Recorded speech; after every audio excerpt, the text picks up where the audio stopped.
اسمه في محكم كتابه ومتقن خطابه. بسم الله الرحمن الرحيم.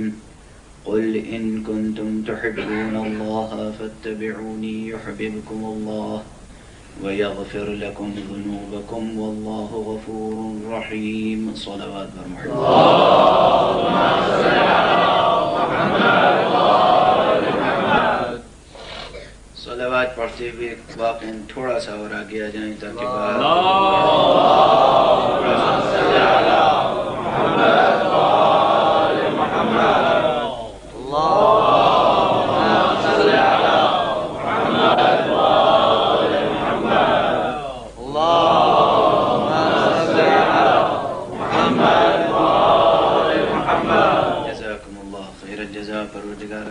کی زندگیوں میں برکتیں عطا فرمائے. اور اکثر میں یہ دعا کرتا ہوں ہر اس جگہ پر کہ جہاں سعادت حاصل ہوتی ہے ذکر مولا کی، کہ پروردگار جس مقام پر اس وقت ذکر ہو رہا ہے قیامت تک اس جگہ پھر ذکر مولا جاری رہے. اور یہ دعا میرے اعماق قلب سے ہے،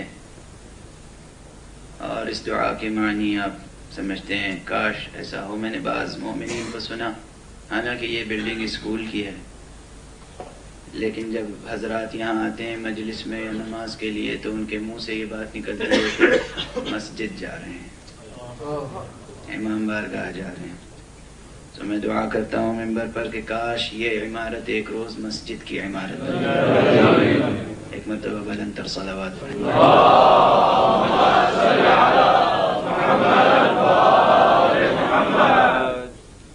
جو حضرات آج پہلی مرتبہ تشریف لائے ہیں ان کے لیے یہ تجسس کا مقام ہے کہ میرا موضوع کیا ہے.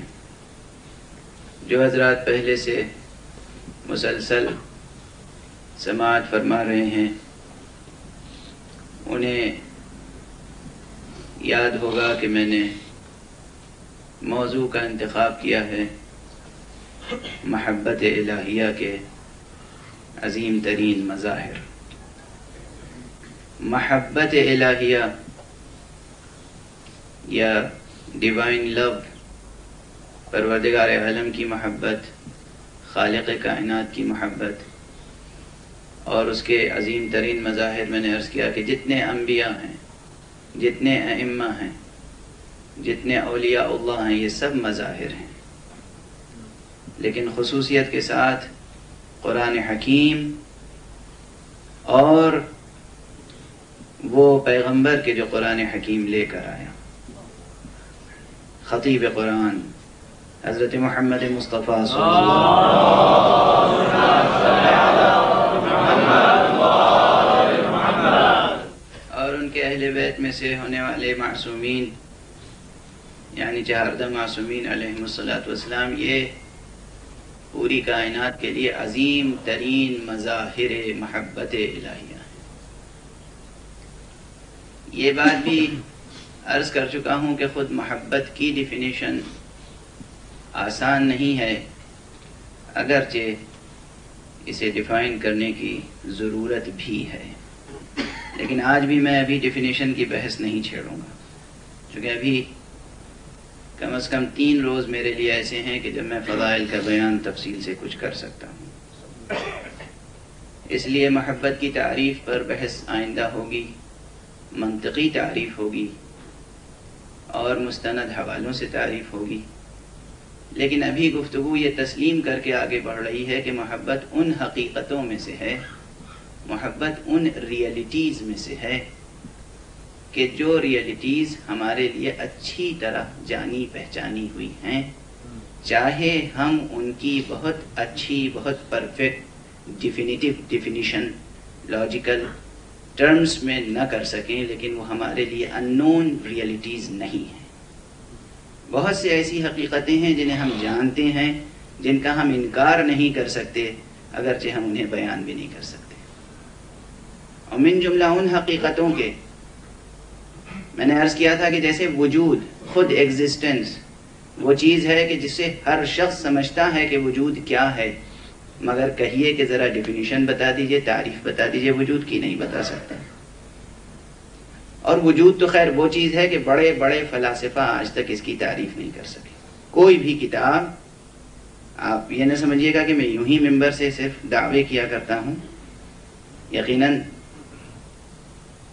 یہ دعویٰ نہیں بلکہ طالب علمانہ حقیقت ہے کہ میں شکر گزار ہوں گا اس شخص کا جو کسی بھی فلاسفر کی کوئی ایسی کتاب لا کر مجھے دے جس میں وجود یا ایگزسٹنس کی پرفیکٹ ڈیفینیشن لکھی ہوئی۔ آج تک کوئی فلاسفر وجود کو ڈیفائن نہیں کر سکا اور کوئی وجود کو ڈینائی بھی نہیں کر سکا۔ آج تک نہ کوئی وجود کی تعریف کر سکا نہ وجود کا انکار۔ اسی طرح محبت ایک حقیقت ہے جس کا تجربہ بھی سب رکھتے ہیں، جس کا تصور بھی سب رکھتے ہیں، جس کی تصدیق بھی سب کرتے ہیں۔ یعنی اب کیا چاہیے؟ حقیقتیں ہوتی ہیں، جس کا بعض چیزیں ہوتی ہیں جس کا تصور کر لیا جاتا ہے، تصدیق مشکل ہوتی ہے۔ یعنی اس کا نوشن، اس کا کنسپٹ آپ کے ذہن میں آ جاتا ہے مگر اس کی تصدیق آپ نہیں کر سکتے، ویریفائی نہیں کر سکتے اسے۔ اور بعض چیزیں ہیں کہ جن کا تصور بھی حاصل ہو جاتا ہے منطق کی اصطلاح میں، اس کا کنسپٹ بھی آپ کے ذہن میں ہوتا ہے، نوشن بھی ذہن میں ہوتا ہے، اور اس کو آپ ویریفائی بھی کر سکتے ہیں، تو وہ آپ کے لیے ویریفائڈ ٹروتھ یا ریئلٹی ہو جاتی ہے، یعنی تصدیق کی منزل میں۔ محبت ان چیزوں میں سے ہے کہ جس کا تصور بھی آپ رکھتے ہیں، جس کی تصدیق بھی آپ کرتے ہیں، جس کا تجربہ بھی رکھتے ہیں، اور اس کے باوجود تعریف نہیں کر سکتے۔ ہے نا بالکل سامنے کی مثال، تصور بھی موجود ہے، تصدیق بھی موجود ہے، اور پھر بھی تعریف نہیں کر سکتے۔ جب یہ آپ کی اور ہماری زندگی کی ایک حقیقت ہے جس کا تصور بھی ہم کر سکتے ہیں، تصدیق بھی ہم کرتے ہیں، تجربہ بھی ہم رکھتے ہیں، اس کے باوجود لفظوں میں بیان نہیں کر سکتے، تو آپ سمجھ لیجئے کہ پھر دنیا میں کتنی ایسی چیزیں ہوں گی کہ جن کے وجود کا انکار بھی نہیں کیا جا سکتا لیکن انہیں اچھی طرح بیان بھی نہیں کیا جا سکتا۔ یہ جملہ پہلے کہہ چکا ہوں کہ بات فوراً اللہ تعالیٰ تک پہنچ جاتی ہے کہ ہم اللہ تعالیٰ کو بھی، اللہ کے وجود کا تجربہ بھی رکھتے ہیں، تصور بھی رکھتے ہیں، تصدیق بھی کرتے ہیں، مگر اللہ کی تعریف نہیں کر سکتے۔ میں آج دوسری بات کہہ رہا ہوں، اللہ تو بہت بلند حقیقت ہے، اللہ تو غیب الغیب ہے، اللہ کے بھیجے ہوئے اولیاء، اللہ کے پیغمبر، اللہ کے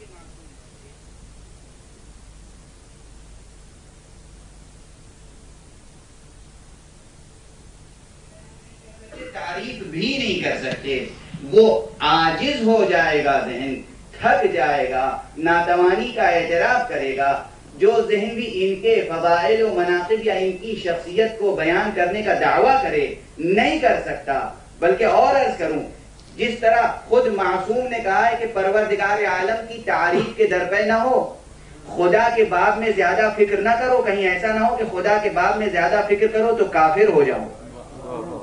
میں نہیں عرض کر رہا ہوں، خدا کے باب میں فکر کرو گے، معصوم کا جملہ ہے، اصول کافی میں موجود ہے، دوسری کتابوں میں موجود ہے، خدا کے بارے میں فکر زیادہ نہ کرو، اگر زیادہ فکر کرو گے تو کافر ہو جاؤ گے۔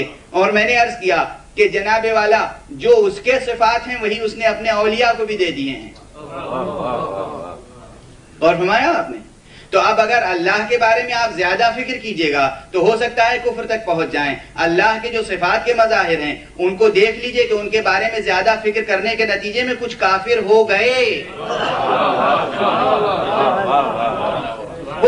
کافر۔ آج تک ہم منبر پر سمجھ میں نہیں آتا تعریف کریں کہ مذمت۔ ہر شاعر آتا ہے اور کہیں نہ کہیں سے شرمندگی کے ساتھ ذکر بھی کرتا ہے نصیریوں کا، مگر یہ دعویٰ نہیں کر سکتا کہ میں نصیری ہوں۔ کافر ہو جائے گا، مشرک ہو جائے گا، دائرہ دین سے خارج ہو جائے گا۔ پھر کہوں کہ میرا مقصد یہ نہیں کہ آپ سب نصیری ہو جائیے۔ وحدہ لا شریک، خدا ایک حقیقت ہے، یہ اس کے بندے ہیں، یہ اس کے بندے ہیں، یہ اس کے بندے ہیں، اور کیسے عظیم بندے ہیں۔ خدا کی قسم، ان کا ایک سجدہ، ان کا ایک سجدہ بجائے خود دو معنویتیں رکھتا ہے۔ ان کا سجدہ جہاں ان کی بندگی کی عظمت کو ظاہر کرتا ہے، وہیں ان کا سجدہ خدا کی خدائی کی دلیل بن جاتا ہے۔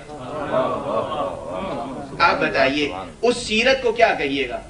دنیا میں ذرا سا کسی کے پاس حسن و جمال آ جاتا ہے، ذرا سی دولت آ جاتی ہے، ذرا سا اقتدار آ جاتا ہے، یہ اتنا بڑا مجمع جو آیا ہے دیوانہ وار آیا ہے، بس محرم کا چاند نظر آ گیا، آج 6 محرم ہو گئی، 7 محرم ہو گئی، مجلس مس نہ ہونے پائے، کہیں ایسا نہ ہو کاروبار کو چھوڑ دیا، آفس کو بند کر دیا، گھر کے معاملات چھوڑ دیے، چلے آ رہے ہیں دوڑے ہوئے۔ کس لیے چلے آ رہے ہیں؟ کون سی طاقت ہے جو آپ کو کھینچ کے لا رہی ہے؟ کون سی طاقت ہے؟ اس طاقت کو آپ ڈیفائن نہیں کر سکتے، لیکن اس کی صرف ایک رخ سے آپ غور کر لیجئے کہ یہ وہ طاقت ہے جو ان کی سیرت و کردار کی طاقت ہے۔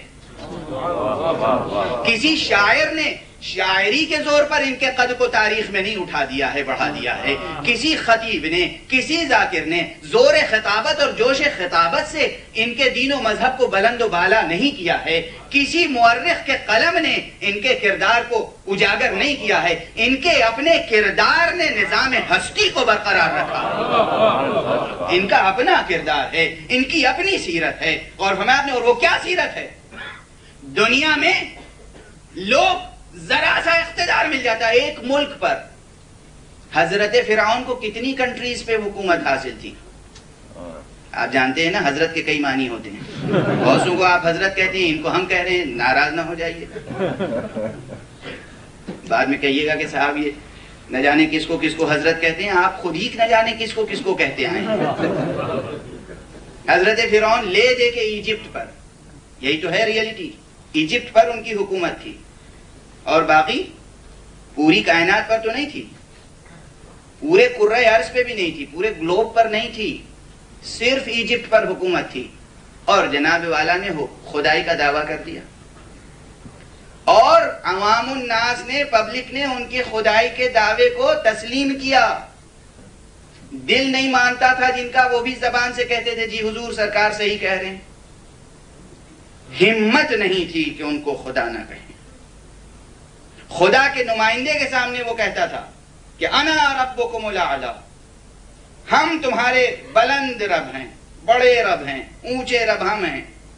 اور فرمایا آپ نے ذرا سا اقتدار مل گیا اور یہ اپنے کو رب کہہ رہے ہیں، اور دنیا انہیں رب مان رہی ہے، اور کوئی مان رہا ہے اور کوئی نہیں مان رہا ہے، اس کے باوجود یہ مصر ہے کہ ہمیں رب کہو۔ ایک وہ کردار ہے، اور ایک یہ کہ، اور وہ بھی کب تک؟ جب تک تخت پر ہیں بس۔ اگر تخت سے اتار لیا جائے تو پھر کوئی بھی ان کو خدا نہیں کہے گا، نہ ان کا بیٹا، نہ ان کی بیوی، غیروں کی بات نہیں، نہ بیوی خدا ماننے کو تیار ہے، نہ بیٹا خدا ماننے کو تیار ہے، نہ خاندان کے دوسرے افراد، پھر جو تخت پر آ جائے گا وہ خدا کہلائے گا۔ اور فرمایا آپ نے، اور یہ کہ جسے دنیا والوں نے کبھی تخت و تاج نہیں دیا، کبھی تخت و تاج نہیں دیا، اور آج ظاہری طور پر ان کا وجود بھی نہیں ہے، آج دنیا میں ظاہری طور پر علی کا وجود نہیں ہے، پھر بھی آپ شام جیسے ملک میں چلے جائیے، ترکی جیسے ملک میں چلے جائیے، عراق جیسے ملک میں چلے جائیے، آج بھی علی کو خدا ماننے والے موجود۔ اب سیرت پہچانیے، ان کی زندگی میں بھی انہیں خدا کہا گیا، ان کی زندگی کے بعد بھی انہیں خدا کہا گیا، ساری دنیا انہیں خدا ماننے کو تیار تھی، اور یہ کہہ رہے تھے خدا کوئی اور ہے، ہم تو اس کے بندے ہیں۔ صلوات پڑھیں محمد و آل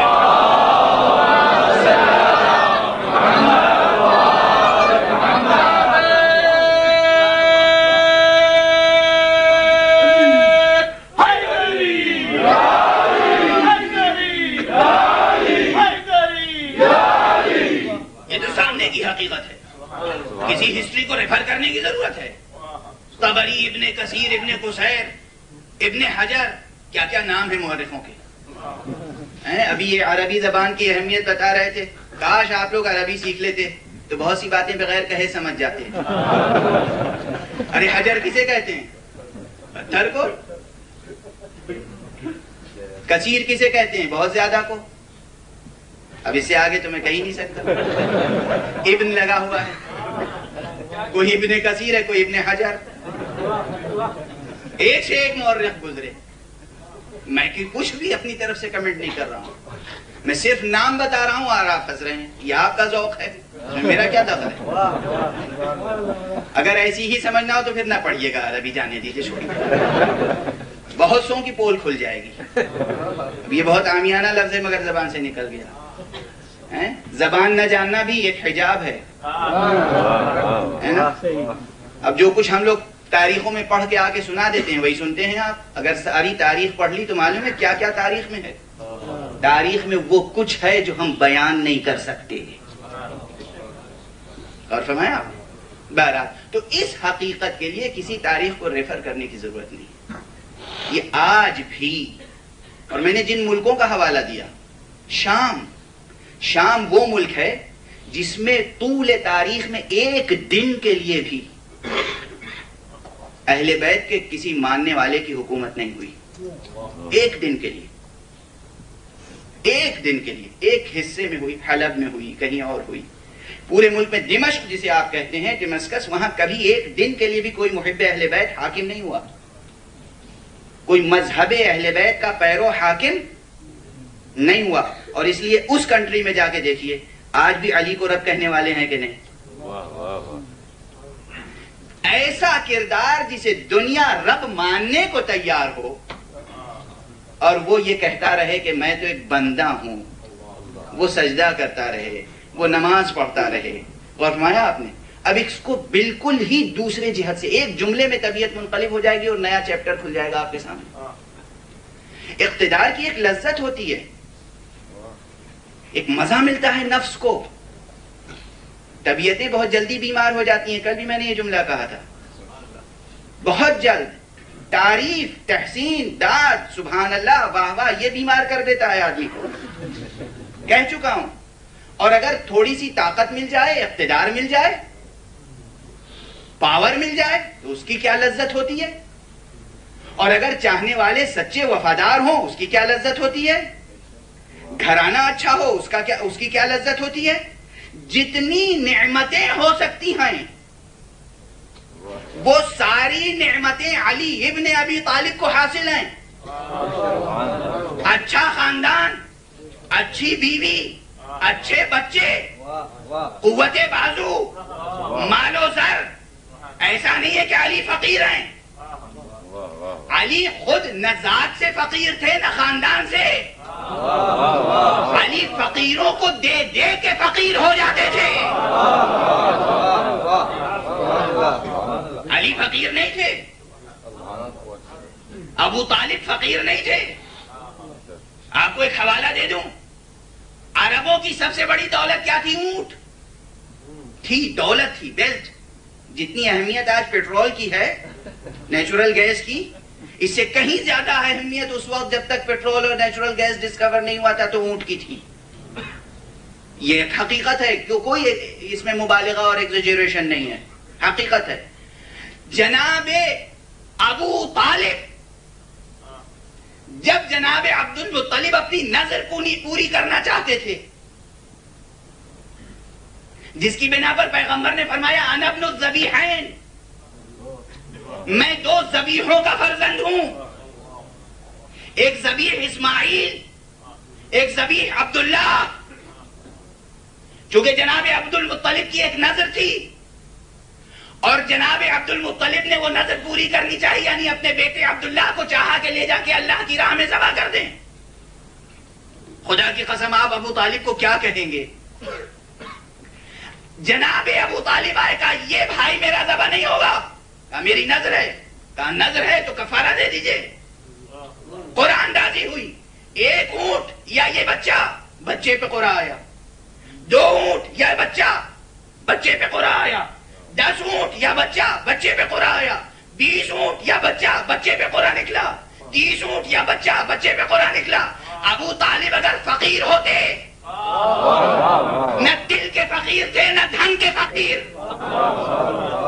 اس لیے کہ صرف دل کی وسعت بھی کام نہیں کرتی. اگر ہے ہی نہیں ہمارے پاس اونٹ تو ہم ذبح کہاں سے کریں گے؟ تھک جائیں گے. مگر ابو طالب پڑے رہے نہیں.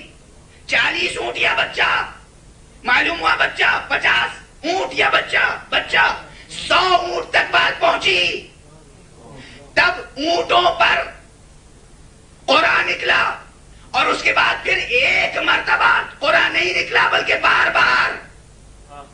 اور جب کئی مرتبہ اونٹوں کے حق میں نکلا تو 100 اونٹ قربان کیے. کس نے؟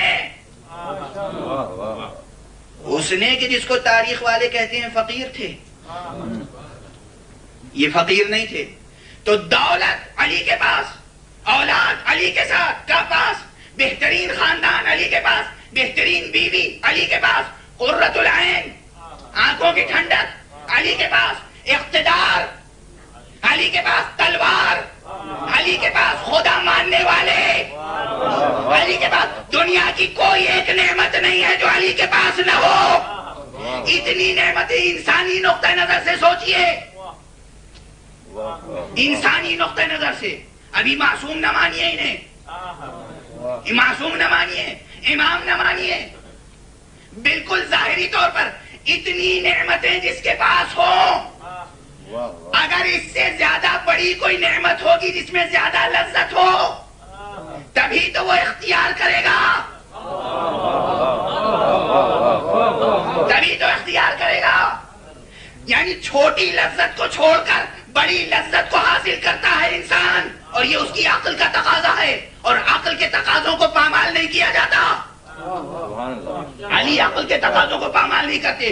دوستو, اب جو جملہ کہوں گا تعجب ہوگا آپ کو. علی وہ ہیں جو اپنے کو سجدہ کروانے کے بجائے خدا کو سجدہ کرتے ہیں. اب سمجھو نماز اور سجدے میں کیا لذت ہے. صلوات پڑھیں محمد وآل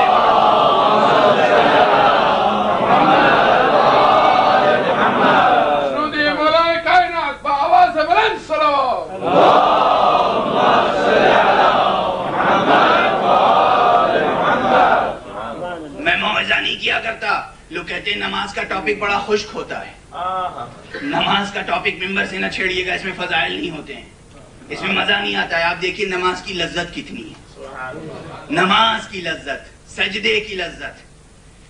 سینکڑوں ہزاروں سجدہ کرنے کے لیے تیار. نفس کو لذت ملتی ہے آخر, ہے نا, نفس کو لذت ملتی ہے. اس لذت کو چھوڑ کے علی صحرا میں جا کر رات کی تنہائی میں, رات کی تاریکی میں, جلتی ہوئی دوپہر میں, جلتی ہوئی ریت پر, جلتی ہوئی چٹان پر سجدہ کر رہے ہیں. کیا لذت ہے اس سجدے میں, کیا لذت ہے اس سجدے میں. غور فرمایا آپ نے, کیا لذت ہے اس سجدے میں. پھر عرض کروں کہ یہ سجدہ, یہ نماز, یہ روزہ, یہ حج, یہ زکوٰۃ, یہ خمس, یہ جہاد, یہ نظام شریعت, جو کچھ بھی ملا ہے بنا محبت الہیہ ملا ہے. جس نے اس محبت الہیہ کو درک کیا اسے نماز میں لذت ملنے لگی. جس نے اس محبت کا احساس نہیں کیا اس کے لیے گراں, اس کے لیے مشکل ہے, اور کچھ بھی نہیں ہے. صرف محبت الہیہ کو درک اور دریافت کرنے کی بات ہے. اسے اپنے نفس میں ڈسکور کر لیجئے, تب آپ کو سمجھ میں آ جائے گا. اب تک جو کچھ میں نے گزارش کی ہے اس میں یہ ہے کہ جو کچھ بھی تھیوری آف کریشن ہے وہ سب خدا کی محبت پر مبنی ہے. جو نظام بندگی ہے اور شریعت ہے وہ بھی محبت کے نظام پر مبنی ہے. اور اس میں بھی کل میں نے ذکر عبادات کا کیا تھا, 5 نام لیے تھے, نماز, روزہ, حج, اعتکاف, عمرہ. 5 چیزیں. حج اور اعتکاف کے ساتھ, عمرے کے ساتھ زیارتوں کو بھی شامل کر لیجئے. زیارتیں عمرے اور حج سے کم ثواب نہیں رکھتی ہیں. پیغمبر صلی اللہ علیہ وآلہ وسلم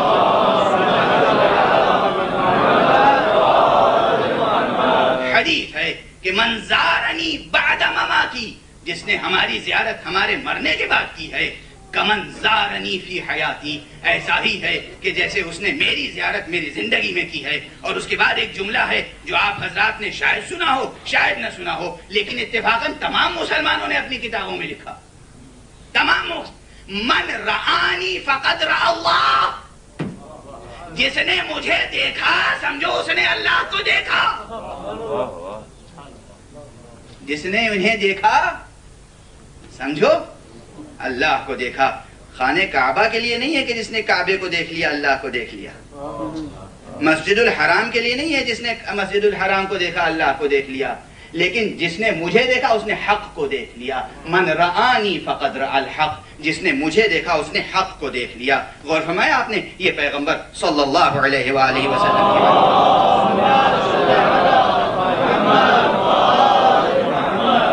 تو زیارتیں بھی کم اہمیت، یہ عبادات ہیں. عبادات کے ساتھ شریعت کا ایک اور حصہ ہے اور وہ ہے معاملات. معاملات یعنی بیع، تجارت، زراعت، لین دین، قرض، رہن، اور اس میں نکاح، بیاہ، طلاق، اور اس کے بعد احکام ہیں دیت، شہادات، قضاوت، قصاص، جتنے بھی احکام ہیں، میراث، یہ جتنے بھی احکام ہیں. چور کی انگلیوں کا کاٹنا یا ہاتھ کا کاٹنا، قاتل کا قتل کیا جانا، ان سب کے پیچھے محبت الہیہ کا کرنا. یہ بات مشکل معلوم ہوگی مگر ظاہر سی بات ہے میں صرف اشارہ کر سکتا ہوں. اس سے زیادہ تفصیل ان مجالس میں پیش کرنے کا موقع نہیں ہے. میں نے یہ بار بار کہا ہے کہ میری کوشش یہ ہے کہ اتنے سوالات آپ کے سامنے رکھ دوں، اتنے جہات اور ڈائمنشنز اس ڈسکشن کے آپ کے سامنے رکھ دوں کہ آپ سال بھر تک سوچتے رہیں اور ہوم ورک کرتے رہیں. کچھ آپ کا ذہن خود مکمل کرے گا، کچھ مقامی علماء مکمل کریں گے، کچھ کتابیں جا کے مطالعہ فرمائیے لائبریریوں میں، اور آپ کو اس موضوع پر مواد ملتا چلا جائے گا. محبت الہیہ کو ڈسکور کر لیجئے، دریافت کر لیجئے اپنے نفس میں، اپنے ذہن میں، اور اس کے بعد یہ بات سمجھ میں آئے گی کہ جو کچھ بھی نظام شریعت ہے، جو بھی نظام کائنات و زندگی ہے، صرف محبت الہیہ پر مبنی ہے. اور نماز کے تعلق سے ایک بات اور عرض کر دوں. کل میں نے ایک جملہ کہا تھا کہ جیسے اصول دین میں ہے توحید، اگر اصل الاصول توحید ہے، اگر توحید سمجھ میں آ گئی تو تمام عبادتیں سمجھ میں آئیں گی، تمام اصول سمجھ میں آئیں گے. اسی طرح عبادتوں میں، فروع دین میں اصل الاصول ہے نماز. اگر نماز میں سمجھ میں آ گئی تو سب کچھ سمجھ میں آتا چلا جائے گا. اس لیے کہ عرفاء کا فقرہ ہے، معصومین سے ماخوذ ہے یہ فقرہ. نماز جامع ترین عبادت ہے، یعنی جو ارکان اور جو چیزیں تمام عبادتوں میں ہیں وہ سب سمٹ کر نماز میں آ گئے. ظاہر ہے کہ صرف جملہ کہہ رہا ہوں، تشریح کے لیے کتابیں جا کر دیکھیے گا یا علماء سے پوچھیے گا کہ نماز میں حج کا کون سا عنصر ہے، نماز میں روزے والا کون سا عنصر ہے، نماز میں اعتکاف والا کون سا عنصر ہے. مگر ہے، بعد میں یہیں اگر گفتگو ہوگی تو عرض کر دوں گا. ممبر پہ صرف اشارہ کر رہا ہوں اور اس لیے تشنا اشارہ کر رہا ہوں تاکہ تشنگی بھڑکے. حدیث پیغمبر ہے، حدیث معصوم ہے، العلم فی الجوع. بعض تربیت کرنے والوں نے سمجھا کہ مدرسے کے بچوں کو بھوکا رکھو، نظام قائم ہو گیا کہ العلم فی الجوع، بھوکا رکھو. جب پیٹ خالی ہوگا تو انہیں یاد ہوگا سبق. ایسا نہیں ہے. العلم فی الجوع یعنی خود علم کی بھوک ہونا چاہیے. جب تک علم کی طلب نہیں ہوگی، جب تک علم کی تلاش نہیں ہوگی، جب تک علم کی تشنگی نہیں ہوگی، اس وقت تک کچھ نہیں حاصل ہوگا. تو صرف میں تشنگی بھڑکانا چاہتا ہوں کہ آپ کی پیاس پیدا ہو جائے آپ کے اندر، آپ جستجو کریں اور غور فرمائیں. نماز کے تعلق سے میں نے جو عرض کیا کہ تمام عبادتوں کی جامع ہے نماز. اور دوسرا جملہ عرض کر رہا ہوں کہ نماز جماعت کی عام طور پر اہمیت نہیں سمجھی جاتی ہے. جہاں بھی ممکن ہو جماعت قائم کیجئے، اپنے گھروں میں جماعت قائم کیجئے. باپ آگے کھڑا ہو جائے، پیچھے اولاد کھڑی ہو جائے، جماعت ہو جائے گی. اپنے گھروں میں ایک گوشہ مقرر کیجئے جہاں نماز پڑھیے. اور فرمایا آپ نے جسے مسجد البیت کہتے ہیں کہ وہ آپ کے گھر کی مسجد کہلائے. احکام مسجد اس پہ جاری نہیں ہوں گے مگر وہ مسجد البیت ہوگی. آپ وہاں نماز پڑھیں گے. کیوں؟ نماز جماعت کی خصوصیت، صرف ایک خصوصیت. احکام توضیح المسائل میں پڑھیے گا، احکام میں نہیں بیان کر رہا ہوں. ایک عارف کا جملہ ہے کہ نماز با جماعت ایک انسان کامل کی نماز کے برابر ہے. انسان کامل کی نماز سمجھتے ہیں آپ؟ انسان کامل کی نماز، انسان کامل وہ کہ جو کبھی غفلت نہیں برتتا.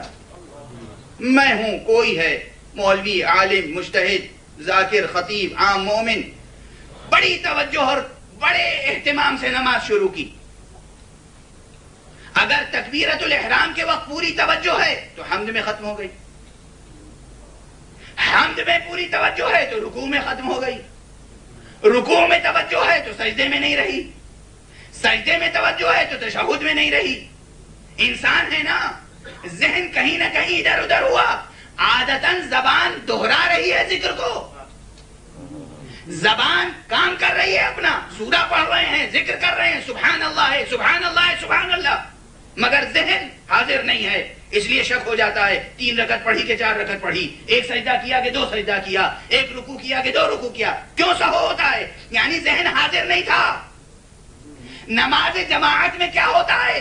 نماز جماعت میں اگر امام نے توجہ برقرار رکھی تکبیرۃ الاحرام میں، دوسروں کی توجہ نہیں تھی، امام کی تھی،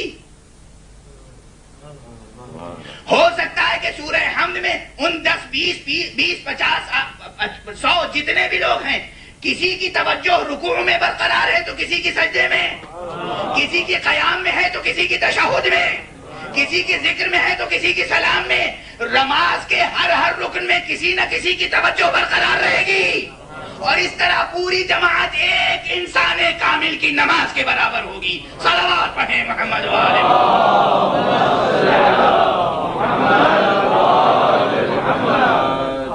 اہتمام کیجئے، جماعت کا اہتمام کیجئے، نماز کا اہتمام کیجئے، اور محبت الہیہ کو دریافت کیجئے۔ محبت الہیہ کی بنا پر یہ عبادتیں آپ کو سپرد کی گئی ہیں۔ اور فرمایا اور یوں ہی نہیں، یہ حکم یوں ہی تھوڑی آ گیا ہے نماز کا کہ ہم صاحب اقتدار ہیں اور ایک فوجی مشق کرو روزانہ۔ یہ انٹرپریٹیشن کیا ہے بعض لوگوں نے، یہ تعبیر بیان کی ہے لوگوں نے، کہا مسلمانوں کو ان کے پیغمبر نے فوجی ٹریننگ دینا شروع کر دی۔ یہ نماز جو ہے فوجی مشق ہے،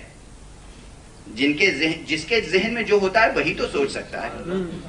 مشکل یہ ہے، میرے ذہن میں دل میں جو ہوگا وہ میں سوچوں گا، جو آپ کے دل میں ذہن میں ہوگا وہ آپ سوچیں گے۔ جس کے ذہن میں جو تھا اس نے ویسا سوچا، کہ یہ نماز جو ہے جماعت سے پڑھو اور یوں اللہ اکبر اور یوں امام آگے ہو اور یوں ایک ڈسپلن ہو، یہ سب جو ہے فوجی مشق اور ٹریننگ ہے۔ فوجی مشق اور ٹریننگ ہوتی تو سیدھے سیدھے کہہ دیا جاتا کہ اے مصطفیٰ، قرآن مجید میں کیا جہاد کا حکم نہیں ہے، قاتلو کا لفظ نہیں آیا، قتال کرو، لڑو، جو تم سے لڑنا چاہتے ہیں ان سے لڑو، ہے نا صاف صاف؟ تو نماز کا حکم اسی طرح کیوں نہیں شروع ہوا؟ نماز کا حکم اس طرح نہیں شروع ہوا، بلکہ نماز کی تاریخ آپ اٹھا کر دیکھیں، جب حضور کو معراج پر بلایا گیا، معراج ایک دوستانہ اور پر محبت دعوت تھی، معراج ایک پر محبت دعوت تھی، ایک چاہنے والے نے اپنے چہیتے کو دعوت دی تھی، حبیب کو بلایا تھا، اور جب کسی دوست کو بلایا جاتا ہے تو جو تحفہ دیا جاتا ہے اسے تحفہ محبت کہتے ہیں۔ جب معراج پر بلایا تو کہا حبیب جاتے ہوئے ایک تحفہ لیتے جائیے، کہا وہ تحفہ کیا ہے؟ کہا نماز۔ یہ نماز تحفہ معراج ہے، یعنی تحفہ محبت الہیہ ہے۔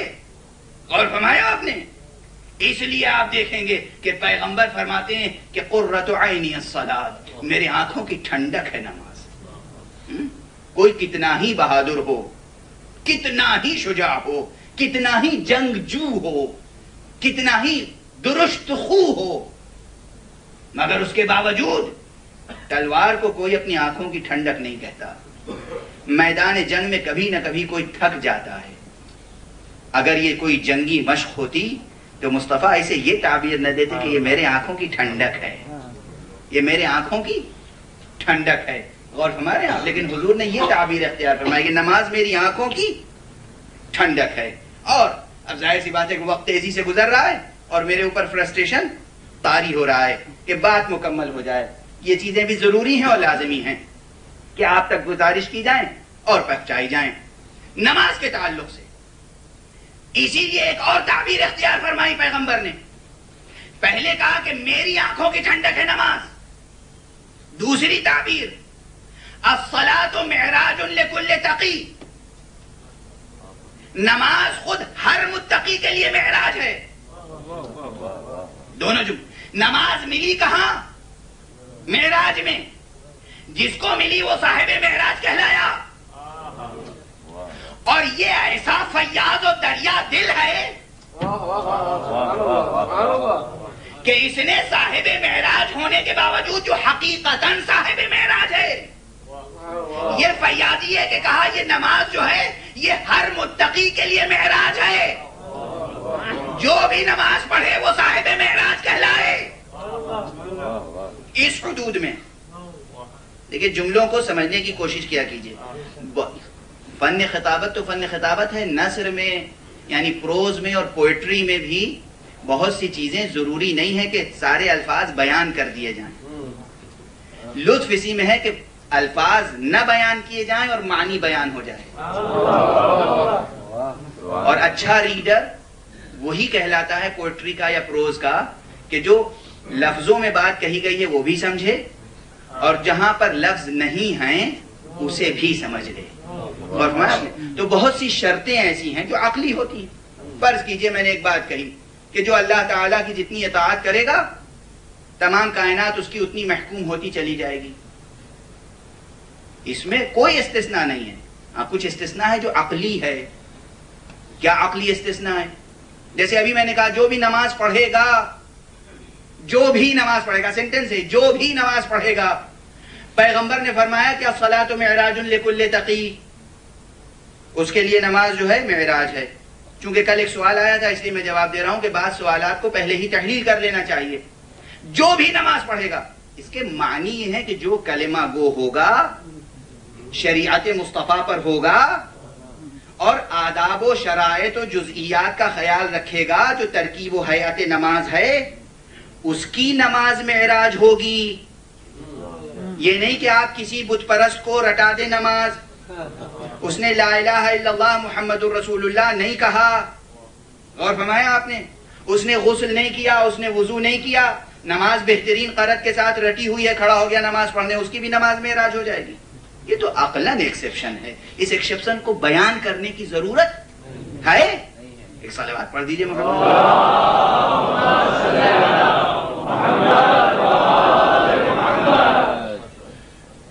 تو عزیزان محترم بعض ایسے استثناء ہیں جنہیں بیان نہیں کیا جاتا لیکن وہ عقلاً اور حقیقتاً اور واقعتاً موجود ہوتے ہیں، انہیں بیان کرنے کی ضرورت نہیں۔ نماز معراج ہے ہر مومن کے لیے، نماز خنکی چشم ہے پیغمبر کے لیے۔ خنکی چشم کیا ہوتی ہے اور معراج کیا چیز ہوتی ہے؟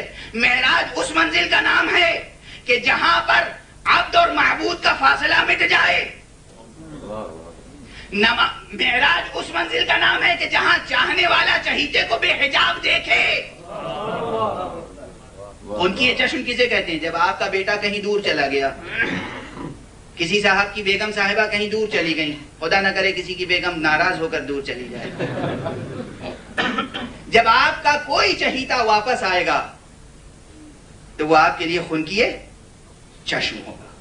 جب چاہنے والے پر نظر پڑے گی تو وہ خنکی چشم کا سبب ہوگا، آنکھوں کی ٹھنڈک کا سبب ہوگا۔ اور فرمایا آپ نے یہی صورتحال ہے کہ ہم سب کا اگر محبوب خدا ہے تو جب ہم نماز پڑھیں گے تو وہ نماز ہمارے لیے خنکی چشم ہوگی۔ چونکہ نماز پڑھنے کی یا تمام عبادتوں کی کیفیت جو بیان کی گئی ہے وہ کیفیت یہی ہے کہ اس طرح عبادت کرو، اس طرح نماز پڑھو کہ دو حالتوں میں سے ایک حالت پیدا کر لو، یا یہ حالت پیدا ہو جائے، یہ کیفیت پیدا ہو جائے دل اور دماغ کی کہ گویا تم خدا کو دیکھ رہے ہو، اور اگر یہ کیفیت نہیں پیدا کر سکتے تو کم سے کم یہ کیفیت پیدا کر لو کہ گویا خدا تم کو دیکھ رہا ہے۔ دونوں میں سے کوئی ایک کیفیت پیدا ہو جائے۔ یہ کیفیت بہت کم پیدا ہوتی ہے کہ انسان یہ کہہ سکے کہ میں خدا کو دیکھ رہا ہوں، لیکن یہ کیفیت پیدا کر لینا نسبتاً آسان ہے کہ گویا یہ احساس پیدا ہو جائے کہ خدا ہمیں دیکھ رہا ہے۔ بس امت میں اور امت کے رہنماؤں میں بھی یہی فرق ہے۔ کوئی امتی یہ دعویٰ نہیں کر سکتا کہ میں خدا کو دیکھ رہا ہوں، لیکن جو امت کا امام ہے اس نے بالائے منبر بھی کہا، میدان جنگ میں بھی کہا، جب پوچھنے والے نے پوچھا اے علی آپ نے خدا کو دیکھا ہے تو فرمایا کیا؟ کہ میں ایسے رب کی عبادت ہی نہیں کرتا جسے دیکھا نہ ہو۔ میں تو کسی چیز کو نہیں دیکھتا مگر یہ کہ اس شے سے پہلے خدا کو دیکھتا ہوں، اس شے کے ساتھ خدا کو دیکھتا ہوں، اس شے کے بعد خدا کو دیکھتا ہوں، اور اگر حجابات ہٹا دیے جائیں تو میرے یقین میں کسی قسم کا اضافہ ہونے والا نہیں۔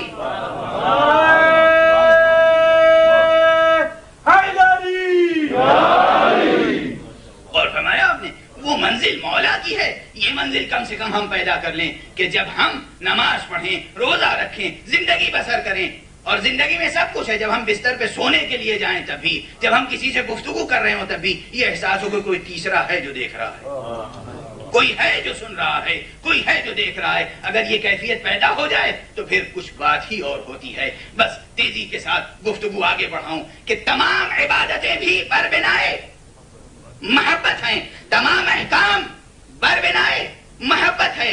اور اس کے بعد یہ ہوتا ہے کہ جب آپ احکام الہیہ کو اختیار کر لیں، کل ایک جملہ کہا تھا، جب آپ محبت الہیہ کو اختیار کریں تو دوسری چیزیں احکام الہیہ کی جتنی آپ پابندی کریں گے، دوسری چیزیں آپ کے حکم کی پابند ہوتی چلی جائیں گی. یعنی گویا وہ ارادہ کن فیکونی آپ کو منتقل ہوتا چلا جائے گا. جو اس میں عقلی ایکسیپشن ہے وہ ہے ظاہر ہے کوئی بے اصل انسان ہو، بے بنیاد انسان ہو، اس سے زیادہ گری ہوئی لفظ ممبر پہ نہیں استعمال کی جا سکتی، جس کے اندر ولایت کی خوبو پیدا ہی نہ ہو سکتی ہو، ایسی بنجر زمین ہو، ایسی بنجر زمین ہو کہ زمین کسی کی ہو، جوتا بویا کسی اور نے ہو، تو پھر اس شجر میں کوئی سایہ اور کوئی ثمر نہیں پیدا ہوتا. اور فرمایا آپ نے وہاں کوئی سایہ اور کوئی ثمر شیریں پھل نہیں پیدا ہوتا. یہ سب عقلی ایکسیپشنز ہیں. لیکن اگر اطاعت الہی ہوگی تو پھر ایک نیا جملہ عرض کر رہا ہوں، بعد میں سوچئے گا کہ پروردگار عالم اپنی ذمہ داریاں بندوں کو دیتا چلا جاتا ہے. کاش یہ ایک جملہ بھی یاد رہ جائے تو میں سمجھوں گا کہ روزانہ ایک گفتگو آگے بڑھ رہی ہے. جو ذمہ داریاں خدا کی ہیں وہ آپ کو دیتا جاتا ہے. اللہ اکبر. اس جملے کو سمجھنے میں اگر 1-2 منٹ صرف ہو تو آپ ذرا سا برداشت کر لیجئے گا، آپ لطف الہی محسوس کریں گے.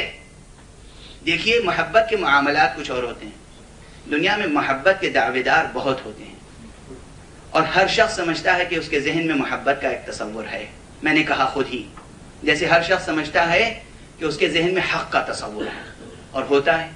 یہاں جب حق کی بات آئی تو ایک شعر مجھے یاد آیا لکھنؤ کے ایک شاعر کا، سید نواب افسر لکھنوی مرحوم. کیا اچھا شعر کہا ہے. فرماتے ہیں کہ ہر ایک ذہن میں ہے کچھ نہ کچھ تصور حق، ہر ایک ذہن میں ہے کچھ نہ کچھ تصور حق. ہم اس تصور حق کو حسین کہتے ہیں.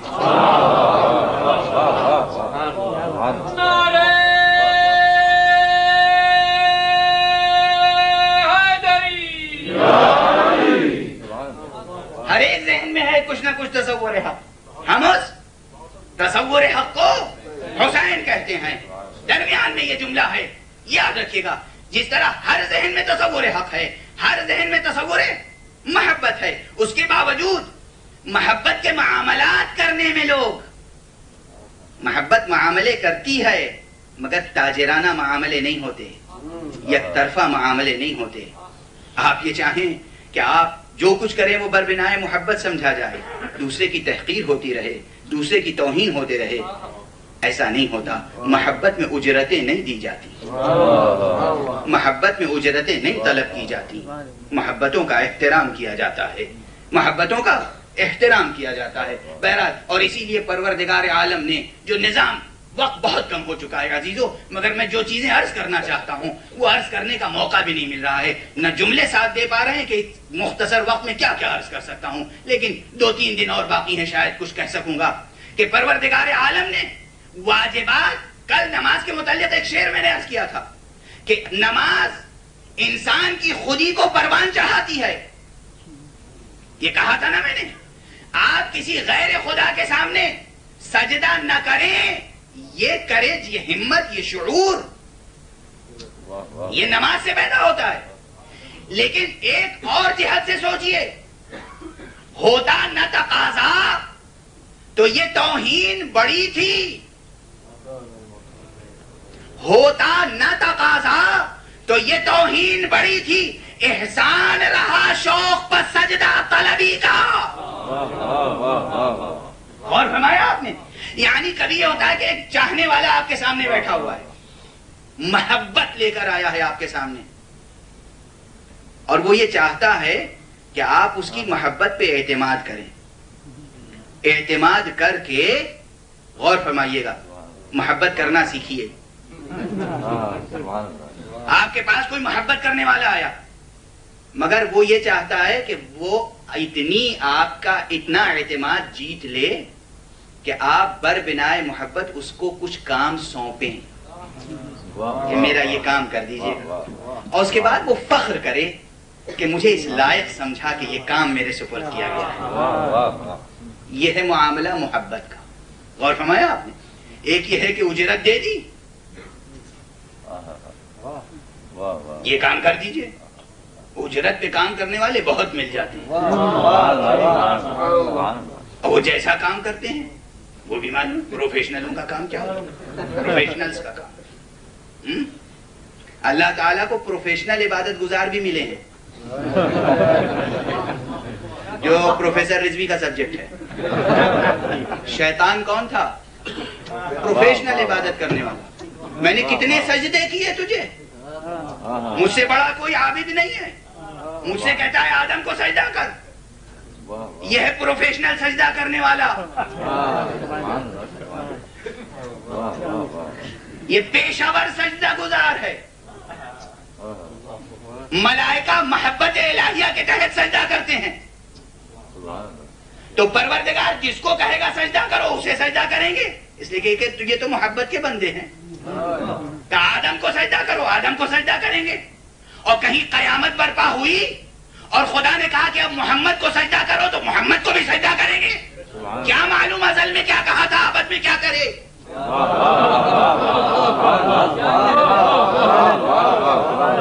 میں ابھی کوئی فتویٰ تھوڑی صادر کر رہا ہوں، ماضی کی ہسٹری معلوم ہے، فیوچر کس نے دیکھا ہے۔ آدم کی پیشانی میں محمد کا نور ہی تو تھا، نور تھا تو آدم کو سجدہ کرایا، اور جب وہ نور مجسم سامنے آ جائے تو کیا کرائے گا۔ ہمیں کیا معلوم کہ اس کی مشیت میں کیا ہے، ہم عالم مشیت تھوڑی ہیں، ہمیں نہیں معلوم، میں کچھ نہیں کہہ رہا ہوں۔ کیا ہوگا اتنا ضرور جذبہ ہے، جو کہے گا وہ کروں گا۔ اگر اس نے کہا محمد کے پیکر کو سجدہ کرو تو کروں گا، اس نے کہہ دیا علی کو سجدہ کرو تو کروں گا، اس نے کہا حسین کو سجدہ کرو تو کروں گا۔ صلوات پڑھیں محمد وآلہ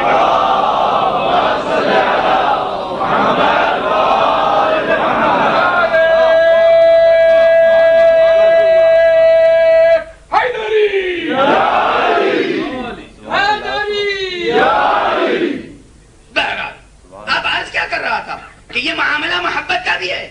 انسان کو اختیار دیا، ہر چیز کو کائنات کی اپنا سجدہ گزار بنا لیا۔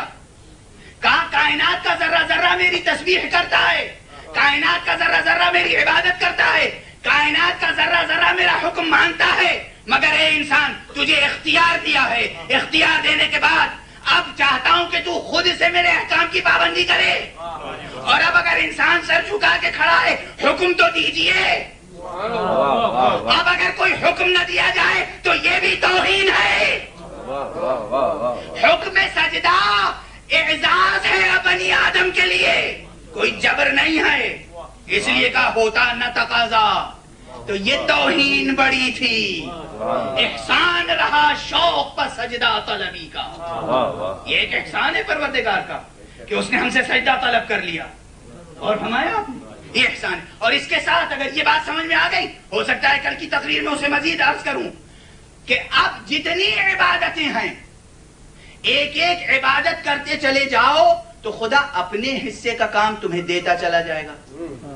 یہی ہے میں آیا ہوں، اور فرض کیجئے کہ میں حرفاً مولا ہوں، فرض کر لیجئے، ہوں نہیں، خدا شاہد، بالکل نہ بننا چاہتا ہوں، اس لیے کہ مولا کے دو معنی ہیں، بہت سے معنی ہیں یوں، لیکن دو معنی ہیں مشہور، ایک مولا بمعنی غلام، ایک مولا بمعنی آقا، ٹھیک ہے۔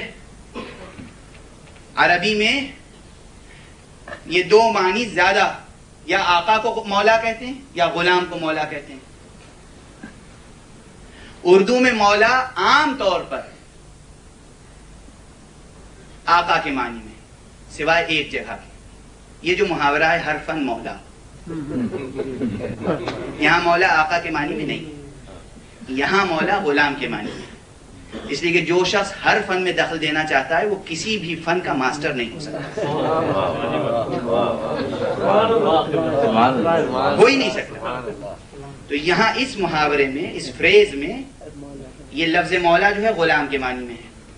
تو فرض کر لیجئے نعوذ باللہ کے ساتھ کہ میں ہر فن مولا ہوں، یعنی میں دعا بھی بہت اچھی پڑھتا ہوں، میں سوز خوانی بھی بہت اچھی کرتا ہوں، میں نوحہ بھی بہت اچھا پڑھتا ہوں، میں ذاکری بھی بہت اچھی کرتا ہوں، میں نماز بھی بہت اچھی پڑھاتا ہوں، میں تلاوت بھی بہت اچھی کرتا ہوں، اور میرے بھائی صاحب نے مجھے کو بلا لیا کہ آزاداری ہوتی ہے بس تم آ جاؤ.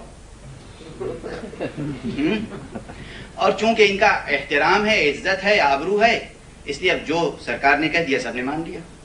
اب اور بہت سے ہیں جو اچھی دعا پڑھتے ہیں، جو اچھی سوز خوانی کرتے ہیں، اچھا مرثیہ پڑھتے ہیں، اچھی ذاکری کرتے ہیں، سب خاموش بیٹھے ہیں. کیوں؟ ان کے احترام میں، اور پھر آئے ہوئے مہمان کے احترام میں. اب مہمانیں کیا کریں گے؟ اور اب فرض کیجئے کہ مجھ سے محبت بھی ہو گئی، لیکن جس کے پاس جو ہنر ہے وہ آگے قدم نہیں بڑھا رہا ہے. یہ سب اختیار مجھے مل چکا ہے کہ میں سب کچھ کروں گا، سوزخانی کی آ سے لے کر اور نوحے اور زیارت تک سب میں کروں گا. لیکن اب کسی کو میں نے بلایا کہ بھائی یہ کام تو میرا ہے مگر آپ کر دیجئے، اس کے طلب کے بغیر، تو وہ ایک عزت محسوس کرے گا، وہ ایک فخر محسوس کرے گا، وہ کہے گا شکریہ، بہت شکریہ، آپ نے اپنا کام مجھے دے دیا. کام تو آپ نے اپنا کام میرے سپرد کیا، آپ نے میری عزت بڑھا دی. میں نے دوسرے دن دوسرا کام کسی اور کو سپرد کر دیا، اس کے بھی دل میں عزت اور محبت پیدا ہو گیا. آپ نے اپنا کام جو آپ کا منصبی کام تھا، کام آپ کا تھا، فریضہ آپ کا تھا، ڈیوٹی آپ کی تھی، مگر آپ نے اپنی ڈیوٹی مجھے دے دی کچھ سمجھ کر. تو یعنی اتنے بڑے مجمع میں آپ نے میرا انتخاب کیا، عزت اس کی ہے، خوشی اس کی ہے کہ اتنے بڑے مجمع میں میرا انتخاب ہوا. اب جملہ عرض کروں، سوچئے گا سب لوگ، عالم بھی سوچے، سرمایہ دار بھی سوچے، عبادت گزار بھی سوچے، ہر انسان سوچے، فقیر کو رزق دینا کس کا کام؟ رزق دینا کام کس کا ہے؟ خدا کا، ہمارا آپ کا تو نہیں. مظلوم کو سہارا دینا کس کا کام ہے؟ خدا کا، ہمارا آپ کا تو نہیں. بیمار کو شفا دینا کس کا کام ہے؟ خدا کا، ہمارا آپ کا تو نہیں. اور فرمایا نے، مگر اس نے سرمایہ دار سے کہا کہ خمس و زکات نکال کر غریب تک پہنچاؤ، اسے شکر ادا کرنا چاہیے، کام تیرا مجھ سے لے رہا ہے.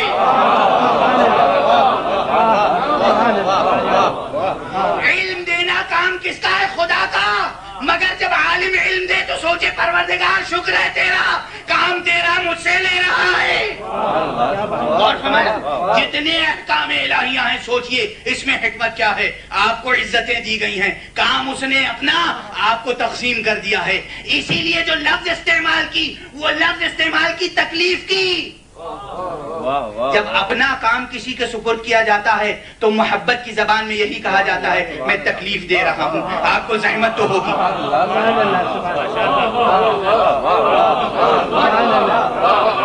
سنا ہے، شریعت کی زبان سمجھے ہیں.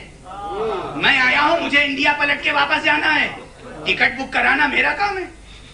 میں کراؤں یا نہ کراؤں، نہ کراؤں تو جا کے، یہ تو اپنے ہیں گھر پہ جب تک رہوں کچھ نہیں کہہ سکتے، مجبور ہیں بھائی ہے.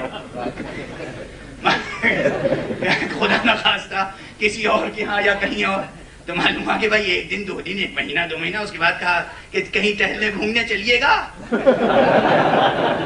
ہاں ضرور، اور لے جا کے ایئرپورٹ پہ چھوڑ دیا کہ اب آپ ٹہلتے رہیے. خدا نخواستہ یوں ہی کہہ رہا ہوں، وقت زیادہ ہو چکا ہے، مجھے احساس ہے. غور فرمایا کہ جب ہم اپنا کام، ٹکٹ بک کرانا میرا کام ہے، ریزرویشن کرانا میرا کام ہے، میں ایئرپورٹ جاؤں، فون کروں، کسی ٹورسٹ کے ٹریول ایجنٹ کے آفس جاؤں، کچھ کروں، میرا کام ہے. لیکن جب میں کسی دوست کو دوں گا کہوں گا ذرا زحمت ہے، میرا ذاتی کام ہے مگر آپ کر دیجیے گا. اب میں کہوں گا تو اس لہجے میں، اور وہ عزت محسوس کرے گا. مولانا نے دوست سمجھا، اعتبار کیا، بھروسہ کیا، اس لائق سمجھا کہ ہمیں دیا. غور فرمایا آپ نے. یہی صورت ہے احکام شریعہ کی. جتنے احکام شریعہ ہیں کہلاتے ہیں تکالیف شرعیہ.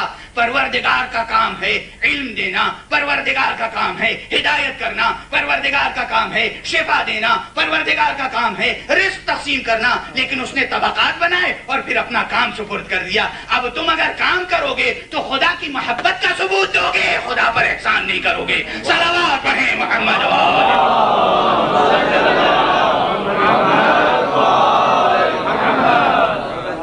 میرا خیال ہے سوچتے رہیے گا اس جملے پر کہ نظام تخلیق بر بنائے محبت، نظام شریعت بر بنائے محبت. کہیں کوئی جبر و اکراہ نہیں، لا اکراہ فی الدین.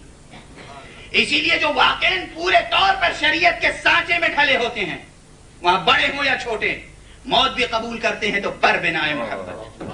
کوئی جبر ہے نہ اکراہ، کوئی جبر ہے نہ اکراہ. نہ بڑے میں جبر و اکراہ ہے نہ چھوٹے میں. ہاں تڑپ تڑپ کے پوچھتے ہیں ہمارا نام ہے کہ نہیں شہیدوں کے فہرست. یہ کیا ہے؟ یہ محبت ہے. موت سے بھاگتے ہیں لوگ، موت سے ڈرتے ہیں لوگ، مگر یہ کیا کیفیت ہے؟ ہمارا نام شہیدوں میں ہے یا نہیں؟ ہمارا نام مقتولوں میں ہے کہ نہیں؟ اور جب چچا شفیق چچا پوچھتے ہیں کہ موت کیسی ہے تمہارے لیے تو کہتے ہیں احلی من العسل. موت تو شہد سے زیادہ شیریں ہے. ہاں یہاں پر ایک جملہ اور جناب قاسم کے تذکرے میں بھی آتا ہے، جناب علی اکبر کے تذکرے میں بھی آتا ہے. اور وہ جملہ یہ ہے کہ جناب قاسم نے بھی ایک مرتبہ پوچھا ہے، آپ عمو جان، چچا جان، یا اماں، یا مولا، آپ حجت خدا ہیں، یہ بتائیے ہم حق پر ہیں کہ نہیں؟ کہا ہم حق پر نہ ہوں گے تو کون ہوگا. جب کہا ہم حق پر نہ ہوں گے تو کون ہوگا تو کہا پھر تو موت ہمارے لیے شہد سے زیادہ شیریں. یہ بھی کس لیے ہے؟ قاسم کو شک نہیں تھا، شبہ نہیں تھا، مگر صرف تاریخ میں ایک حقیقت کو ثبت کرنے کے لیے سوال کیا ہے. علی اکبر کو بھی کوئی شک و شبہ نہیں تھا، لیکن تاریخ میں ایک حقیقت کو ثبت کرانے کے لیے یہ جملہ کہا ہے. اس جملے پر مزید گفتگو انشاءاللہ کل یا پرسوں کی تقریر میں ہوگی، لیکن آج بس چند جملے اور. قاسم کسی صورت سے اپنے چچا سے اجازت لے کر میدان میں گئے. آپ کو اندازہ ہے قاسم کتنے حسین تھے. یہاں بھی عام نفسیات کے حوالے سے میں گفتگو کرتا ہوں، عام نفسیات کے حوالے سے. دیکھیے ایک مشہور شعر ہے، اس وقت شعر بھی نہیں پڑھوں گا، عربی کا شعر ہے امام شافعی کا، اور اس کا مفہوم یہ ہے کہ دشمن کی نظر کسی بھی قسم کے حسن کو نہیں دیکھتی ہے اپنے دشمن میں، اور دوست کی نظر اپنے دوست میں ہر قسم کا حسن دیکھتی ہے، عیب نہیں دیکھتی. قاسم کا یہ حسین پیکر جب دشمنوں کے سامنے آیا تو یہ کسی دوست کا جملہ نہیں ہے، یہ کسی صحابی کا جملہ نہیں ہے، یہ اہل بیت میں سے کسی فرد کا جملہ نہیں ہے، بلکہ فوج اشقیاء میں سے بعض نے کہا ایسا لگ رہا ہے جیسے چاند نکل کے سامنے، ایسا لگتا ہے کہ جیسے 14ویں کا چاند بدر کامل ماہ تمام سامنے آ گیا. یہ دشمن کا جملہ ہے، مقاتل میں نہیں تاریخوں میں لکھا ہوا. ایسا حسین، ایسا گلندام، ایسا حسن کا پیکر حسن کا لاڈلا کربلا میں آیا. اور پھر قد ایسا تھا بوٹا سا کہ آپ نے ذاکر اول سے سنا ہے کہ پاؤں رکاب تک نہیں پہنچ رہے تھے. لیکن مجھے ایک روایت اور یاد آئی، اور یہ روایت بھی بلا اختلاف سب نے لکھی ہے. قاسم ابن حسن وہ واحد جوان ہے کہ جو جب فوج اشقیاء میں گیا تو بدن پہ کوئی ذرہ نہ تھی، بلکہ ہلکا سا کرتا، اس لیے کہ کوئی ذرہ نہ تھی جو حسن کے اس لاڈلے پر کے جسم کے برابر ہوتی. بغیر ذرہ پہنے ہوئے جنگاہ میں گئے اور بہادری کے ساتھ جنگ کی. کتنے زخم لگے جسم اطہر پر. ایک مرتبہ جناب قاسم نے آواز دی، یا عمّا علیک منی السلام، چچا آپ پر میرا آخری سلام. جناب امام حسین علیہ السلام اٹھے، میدان کی طرف آگے بڑھے، لیکن وہاں ایک کیفیت تھی، اور کیفیت یہ تھی کہ دیکھ رہے تھے اپنی آنکھوں سے قاتل آ کر چاہتا ہے کہ قاسم ابن حسن کا سر جسد اطہر سے جدا کرے. حسین سے یہ منظر دیکھا نہیں گیا. آواز دی، او لعین، میرے ہوتے ہوئے قاسم کا سر جدا کر سکتا ہے؟ گھوڑے کو ایڑ لگائی آگے بڑھے، چاہتے تھے کہ اس قاتل کو قتل کر دیں، مگر قاتل دشمنوں کی فوج میں چھٹا چلا گیا۔ فوجیں ادھر سے ادھر، ادھر سے ادھر، صفیں جب ایک دوسرے سے مخلوط ہونے لگی تو درمیان میں قاسم کا لاشا پامال ہوتا چلا گیا اور نحیف آواز بار بار آتی گئی، چچا جان میری خبر لیجئے، چچا جان میری خبر لیجئے۔ حسین بہت دیر میں پہنچے مگر ابھی حسن کے لال میں رمق جان باقی تھی، یا رگڑ رہے تھے۔ حسن کے لال کے قریب پہنچے اور کہا، اے بھتیجے، اے بیٹا، تمہارا چچا شرمندہ ہے اس لیے کہ پہنچنے میں تاخیر ہوئی، اور اس کے بعد عبا کو اتار کر زمین میں بچھایا۔ جس طرح قاسم کا لاشا خیمے میں آیا ہے، کسی دوسرے شہید کا لاشا نہیں آیا، اپنی عبا کو بچھایا، قاسم کے لاشے کے ٹکڑے اٹھائے، عبا میں جمع کیے اور اس کے بعد خیمہ گاہ کی طرف لے کر آگے بڑھے۔ ام فروا تمہاری قربانی قبول ہو گئی، لیکن آپ سے کل گزارش کر چکا ہوں کہ زینب وہ ہستی ہے کہ جس نے کسی بھی ماں کو اپنے بیٹے پر رونے سے پہلے آگے پیش کر دیا۔ قبل اس کے کہ جناب ام فروا پہنچتی، جناب زینب آگے بڑھ گئی، ام فروا کو سہارا دیا، قاسم پر میں ماتم کروں گی۔ قاسم پر رونے والی زینب موجود ہے، لیلا موجود ہے، رباب موجود ہے، ام فروا اتنی بیویاں رو رہی ہیں، مگر پھر کل کا جملہ عرض کروں، ہائے اون محمد کی بے کسی، انا للہ و انا الیہ راجعون، رضا بقضائہ و تسلیما لامرہ۔